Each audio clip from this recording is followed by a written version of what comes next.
Ah! Ah! Shh! Ah! Shh! Magandang araw mga kaisla. So napansin namin na maraming uwak kanina dito sa paligid. Yun pala ay pumisa ng aming pabo. Ayan. Ang kikilas na nila oh. Ang cute. Hello! Panibagong sisiw na naman ang ating turkey. Kukulong natin sila. Ayan. Lalagay natin sa kulungan mga kaisla dahil Iniikutan ng uwak. iniikutan sila ng uwak, baka sila'y madali.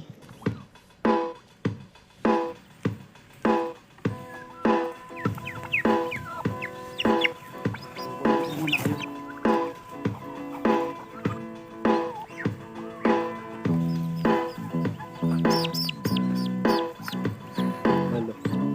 Ayun, nasa loob na.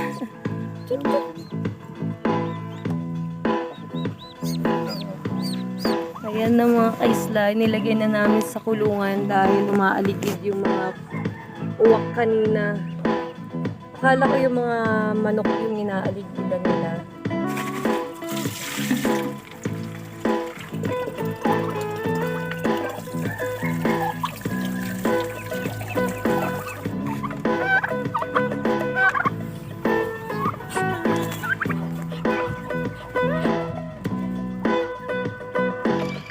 Mm.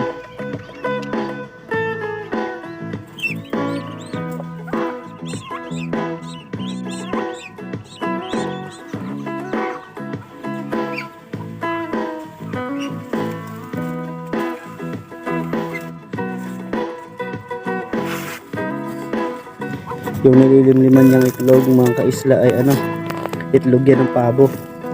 Ano? Turkey egg.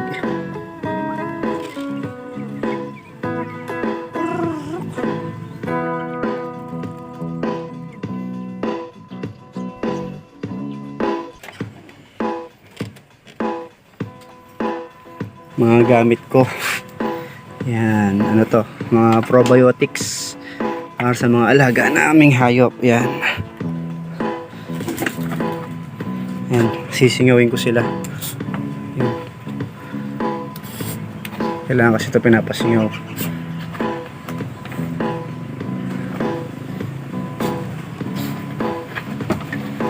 Yan. Ito naman ay molasses. Ito yung ginagamit ko. Yung konti na lang. Kailangan ko nang bumili ulit. Yung ginagamit kong sangkap sa ating ano, probiotics. Tsaka sa ito, fish amino acid.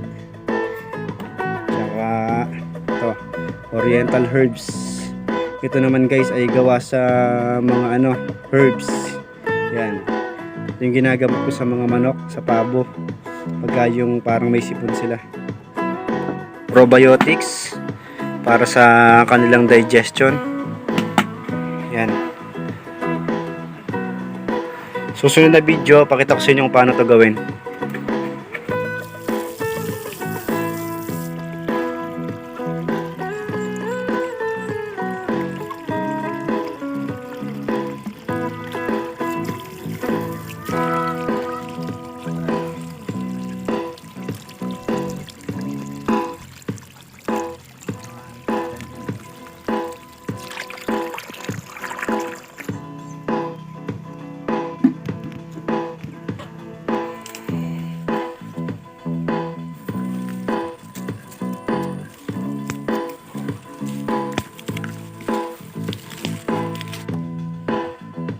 Kate, oh.